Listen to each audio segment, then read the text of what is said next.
Madam जो कहती हैं पीछे पीछे बोलो। तो बोलो बच्चों। आ आ ई ओ अंग। अब सब मिला के एक साथ बोलो बच्चों। आ ई उ ओ अंग आ। अजी मैडम ये मैडम ये कोची पढ़ा रहा लो जी। अरे बप्पा अजी मैडम जी हम नहीं पढ़ाबो पढ़ाई देवो सबके बिगाड़। अजी मैडम जी हम नहीं पढ़ाबो पढ़ाई देवो सबके बिगाड़। क्यों बच्चों क्या हुआ?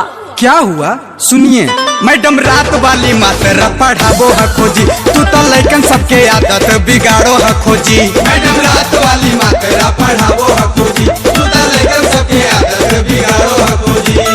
क्यों बच्चों तुम लोग पढ़ना चाहते हो कि नहीं? हमने अब की पढ़वे मैडम।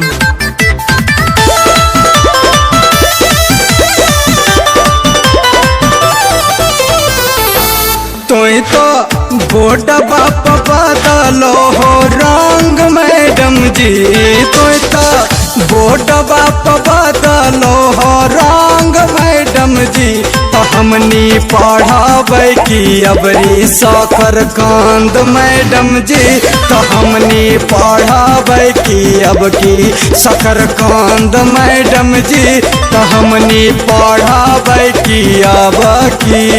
अरे मैडम को कोई ऐसा बोलता है क्या? मम्मी पापा का पूरा होगा अरमान रे। मम्मी पापा का पूरा होगा अरमान रे। जैसे जैसे बोलेंगी ये देना सब ध्यान रे।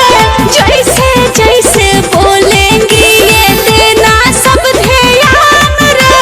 जैसे जैसे बोलेंगी मैडम जी अब बच्चों को मैथ पढ़ा दीजिए। 1